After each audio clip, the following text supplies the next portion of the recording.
사람들이 두려워하는 첫 번째 이유는 미국 빚이 어마어마해서 못 갚는 거 아닌가? 그러면 이 상황이 무서울 때는 기업 채권을 사라고 하는 거예요. 근데 저는 개인적으로 과연 이게 투자가 좀 안전할까?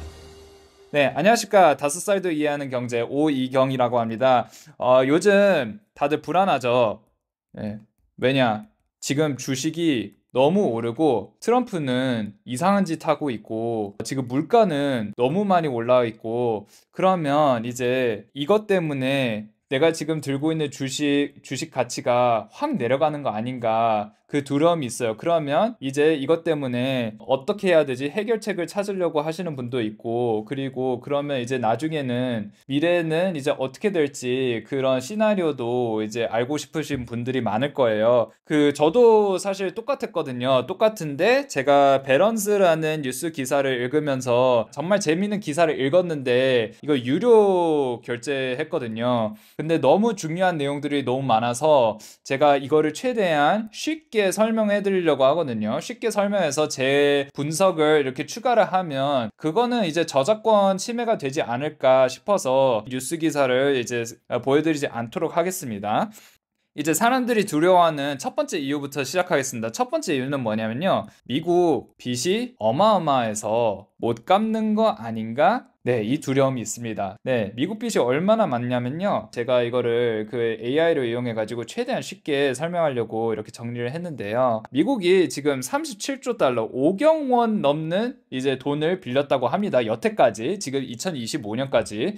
그게 얼마나 큰 숫자냐면요. 삼성전자 덩치가 500조 된다고 칩시다. 그 정도 돼요. 그거를 100으로 곱해야지 5경으로 나오거든요. 그러니까 삼성전자 100개만큼 지금 빚이 있는 거예요, 미국이. 대한민국 예산이 한 700조 되는 걸로 알고 있습니다. 한국 예산의 거의 이제 100배라고 보시면 됩니다. 그래서 이게 그만큼 미국의 빚이 엄청 어마어마하게 많습니다. 자, 왜 그렇게 빌렸는지 제가 천천히 설명해 드리겠습니다. 일단 최근에 제일 많이 빌린 게 언제냐면요. 2008년 때 금융위기 때 이만큼 돈을 빌렸어요. 왜냐하면 이제 미국 경제를 이제 구해야 되니까. 근데 이제 시간이 지나면서 빌리는 속도를 좀 줄였어요. 근데 이제 2020년에 무슨 일이 있었냐면요. 코로나가 터졌거든요. 코로나가 터졌기 때문에 아이고 다시 이렇게 해서 코로나 때 엄청나게 빌렸어요. 엄청나게. 이거 게임도 안 돼요. 게임도 안 돼요. 엄청나게 빌렸기 때문에 지금 트럼프가 막 관세를 때리려고 하잖아요. 왜 그러냐면요. 이 빌린 돈이 전체 다 해서 5경원이기 때문에 트럼프가 야, 우리 다른 나라에 돈 뜯어내서 이걸 갚자라고 하는 거예요. 이게 그만큼 심각하다는 뜻이거든요. 물론 트럼프가 이제 다른 나라의 돈을 뜯어서 이거를 갚자 이거는 솔직히 말이 안 되는 얘긴데 근데 이 빚 숫자는 무시를 할 수가 없어요. 근데 여기서 끝이 아니고 다음 10년 중반쯤에 50달러에 이를 수 있다라고 하는데 50조 달러 그거는 이제 무식하게 계산하면 한 8경에서 9경일 거예요. 조 아니에요. 경입니다. 대한민국 예산의 200배.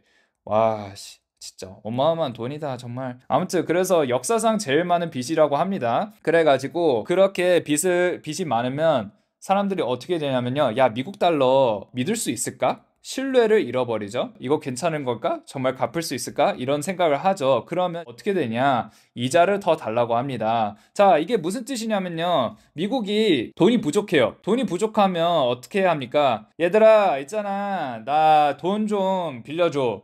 나 돈이 부족해. 나 100만 원 좀 빌려줘라고 한다고 칩시다. 네가 나한테 100만 원 빌려주면 이제 5% 이자로 갚을게. 그러면 1년 뒤에 105만 원을 줄게 라고 이렇게 얘기를 하는 겁니다. 하지만 이제 여기서 미국이 신뢰가 떨어지면 어떻게 한다고요? 이자를 더 달라고 요구를 하겠죠. 그래서 야, 5%안 돼.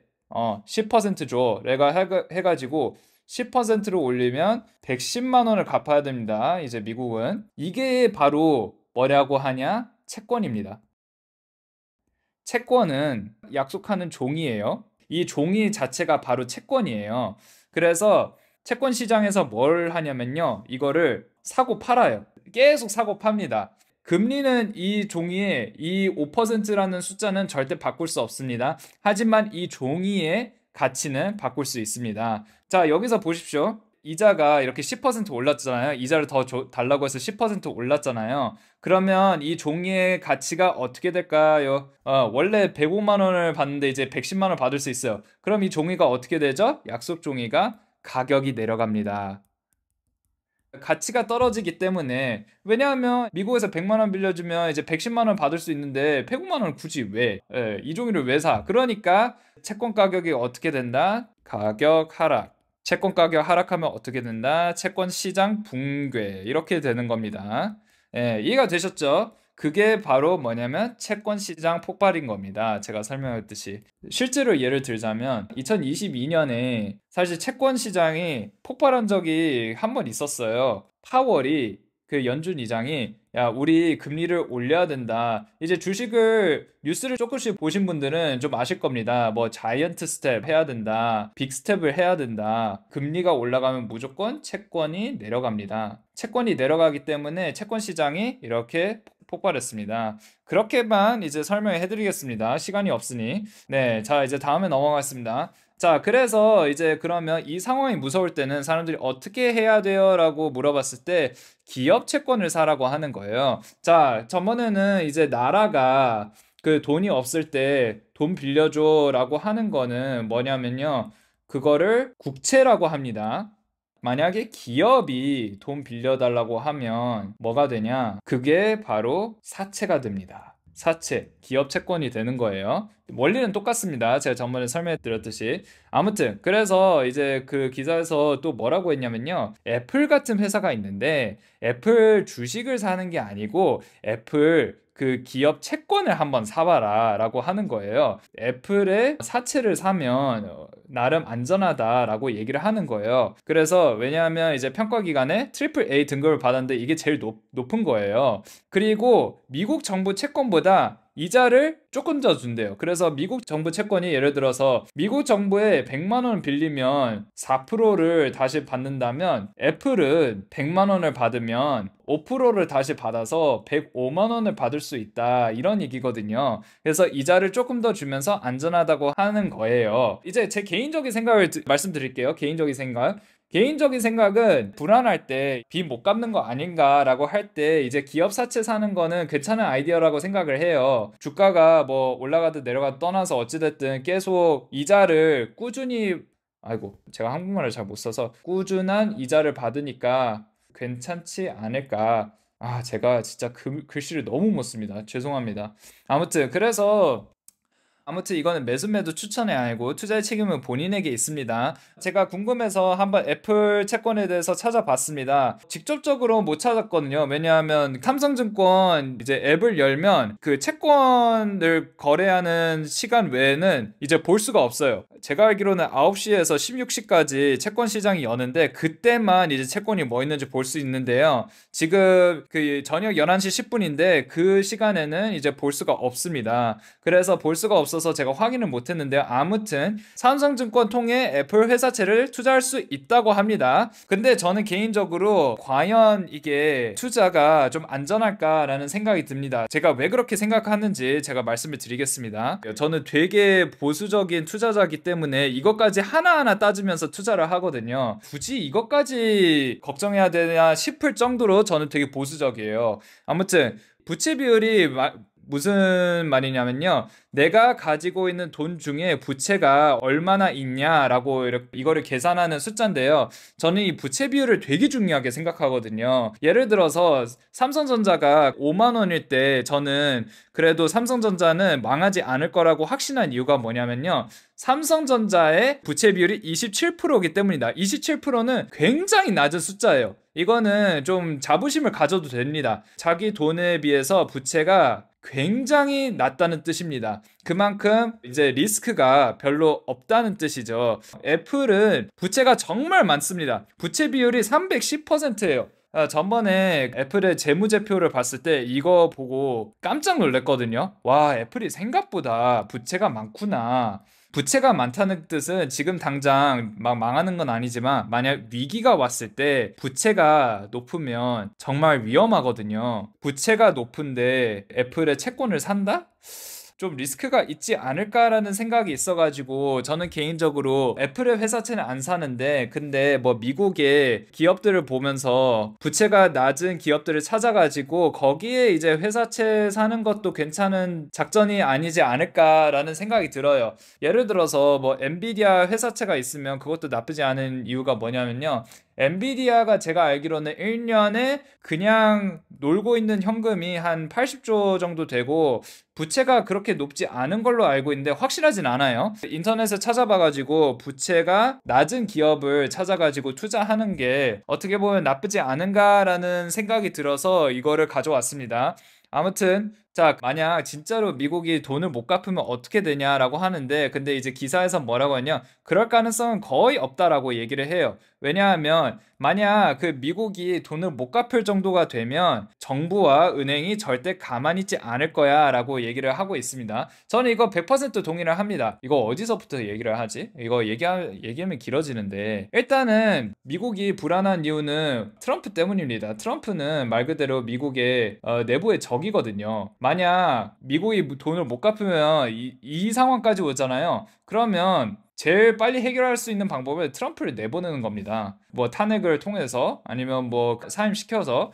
미국 자체가 이제 경제가 워낙 튼튼하니까 가능성이 거의 없다라는 말에 좀 동의를 해요. 절대 가만히 있지 않을 거야 라고 얘기를 한대요. 이게 얼마나 무서운 내용이냐면요, 제가 또 이제 설명을 해드릴게요. 예전에 사담 후세인 기억하시죠? 그 미국이 이 양반을 이제 그 살해했지 않습니까? 이게 왜 그러냐면요, 결론부터 말씀드리자면 달러의 패권을 유지하기 위해서예요. 이게 뭔지 설명해 드릴게요. 원래는 전 세계 모든 그 기름은 전 세계 다 달러로 거래를 해야 됩니다. 이게 바로 뭐냐면요, 기초통화거든요. 전 세계 모든 기름을 달러로 거래해야 된다라고 이제 약속을 했어요.